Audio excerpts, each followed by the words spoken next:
You know, we were the favorites, and we made our way. They won the East, we won the West. So it's like everybody just get ready, sit back, and let's enjoy it. Cheesy. Cheesy, that's what we called him. Cheesy Johnson, because we hated his smile.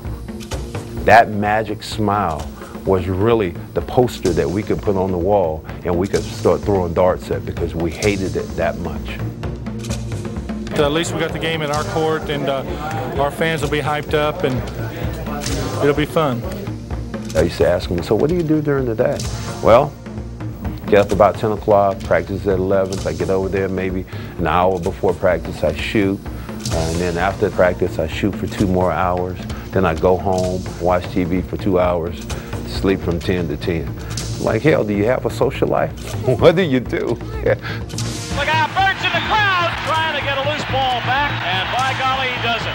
I hated him. I hated Larry. It just went like that. There's no other word to really use. Had to get straight down the middle. Still going, still going. Oh! Highlights, Bill! We were La La Land. We were Hollywood. We were Magic Johnson and The Smile and Showtime. Well, I talked about his hair. I think he told the media that was insignificant, something like that.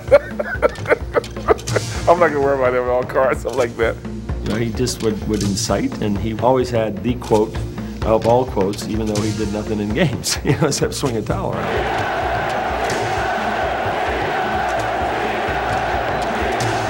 You went into an arena there where those fans, they wanted more than just to win, and it would be packed, and it would be noisy, and it'd be ugly. Magic!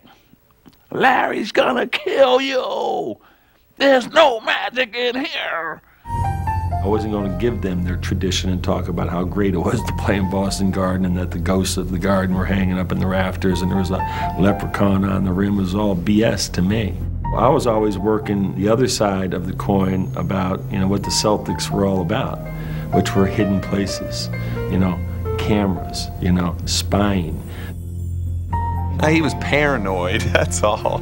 Pat was paranoid or just trying to make it out to be something that wasn't there. I mean, stay tough. Stay tough. That's what it's about. We knew we were the better team. We just had to prove it on the court. So we went out there and we were just 2 steps quicker than they were.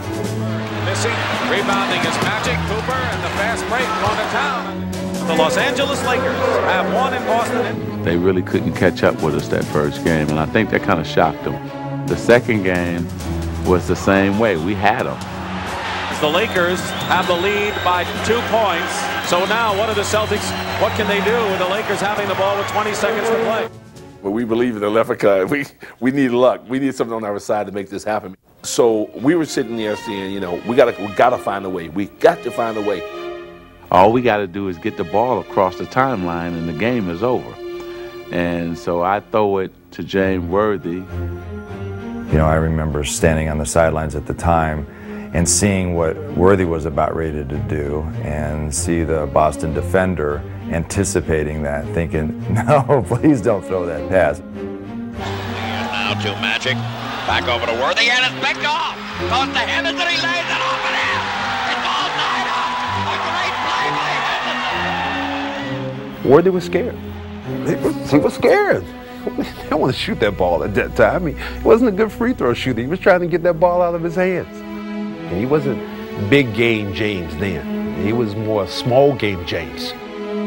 We just went into shock. We were in disbelief, and we played like that afterwards. Magic has still got it down to 2 seconds. 1 second. He's going to have to shoot it. He doesn't get it off. He doesn't get it off. We never really recovered from that, and they end up winning that game. And we're going to go to Los Angeles, all even at 1 game apiece. For a minute there, I could hear Johnny Moose going, Henderson steals the ball.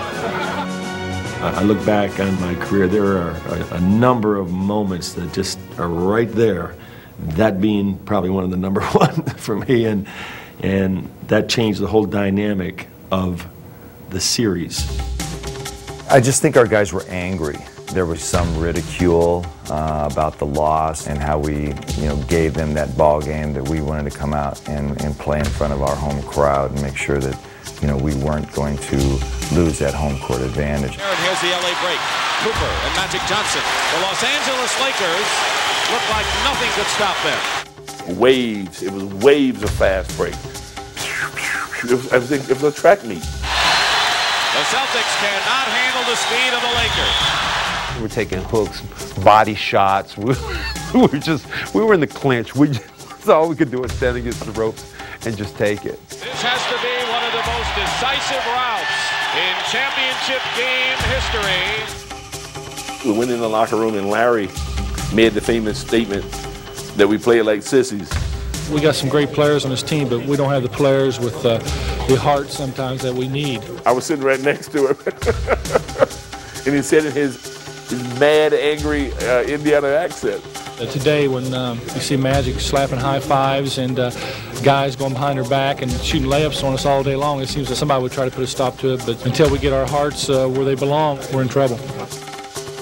I was up in my office at the Forum, and they came back late in the afternoon, had a practice, and I could hear them yelling and screaming and cussing down there on the court, even though I wasn't spying on them. You could just hear them from where my offices were. We were stretching and getting ready for the game, and the comment was, you know, this dunk fest is embarrassing. You know, we got to take somebody out. This is not the marching down, boys. This is marching on to victory. That's what it is.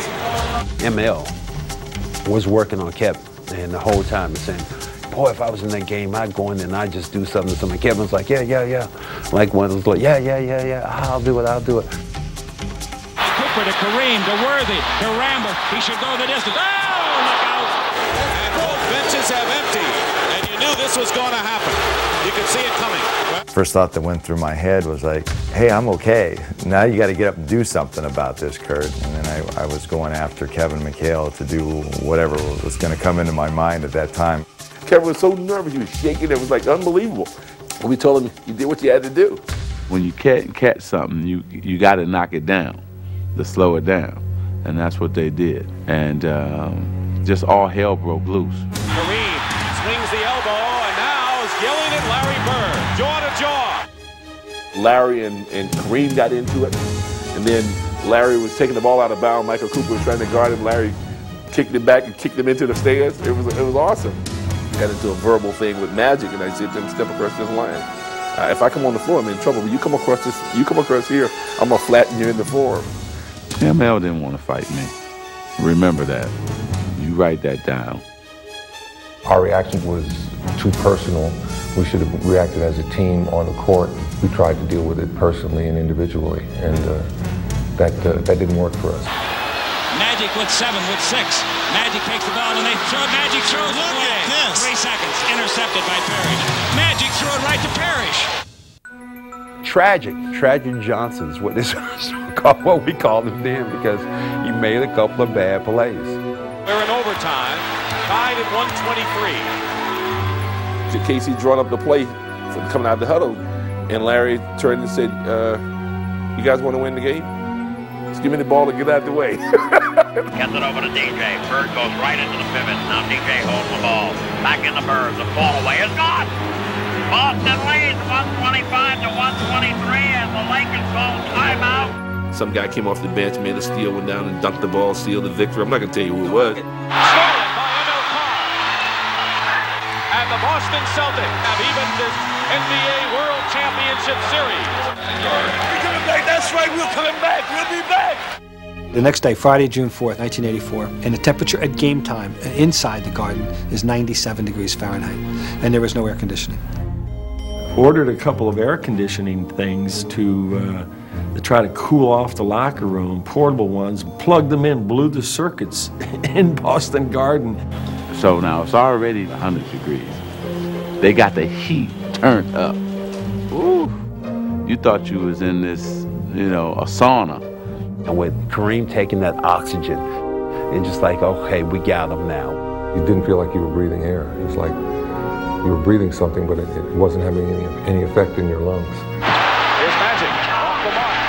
Lakers had several chances, and here's Larry Bird chucking down the court. 4 seconds! Shoot it! Shoot it! Shoot it!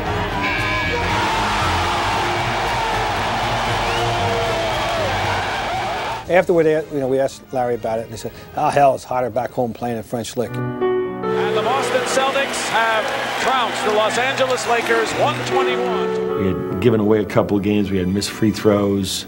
The choke label started to come out. I think they were in our heads at that time, and they sort of had our number as we really got into a retaliatory type of mentality. Maxwell is pushed and knocked away by Worthy. And now the Lakers are giving the Celtics a dose of their own medicine. Even though we got Game 6, I didn't feel good about where we were. You know, as a coach, even though you're going into Game 7 with great players, you just didn't have that kind of feeling. Well, I thought we'd sweep them in 4, but it's went a little bit longer. Now we just have to do it in 7. To come back to Boston for the 7th game, all the marbles. We go in the locker room, everybody's a little tense, and Danny Ainge goes out and gets a heart monitor. It felt like Kevin's chest and there was no heartbeat. So, damn, you're dead, man. You know, you're gonna play. So he comes up to me and says, you know, puts it on my chest. He said, boy, your heart's beating pretty strong. I said, you know what? You guys just climb on my back. You get on my back. I'll take you to this championship. And people forgot one thing, that in 1981, during Larry Bird's first championship, you know, I was the MVP during that series. I was a player of note. Maxwell. Max went out and performed. He just put on a show. It was incredible, the level he went to. He was just relentless. Maxwell against Magic Johnson. Moving inside. Basket is good and a foul. Somehow he always goes unnoticed, but in the big games he is very much there. We knew we were getting beat, and with about 4 or 5 minutes to go, we weren't going to come back, and the celebration started, and that's not a very good place to be when you're getting beat, you know, by the Celtics in the 7th game. You get frustrated when you know that you're a better team, especially with Larry beating me. That stuck with me for a long time. The Boston Celtics are the NBA World Champions in a grueling 7-game series with the Los Angeles Lakers. I hope they spend the rest of their life thinking that they should have beaten us. I hope it's aggravating Kareem and Magic right now. Now we're like old soldiers. Old soldiers never die, they just kind of fade away. Well, that's what happens with us. We're just kind of fading away, but those memories have still lasted for the longest time.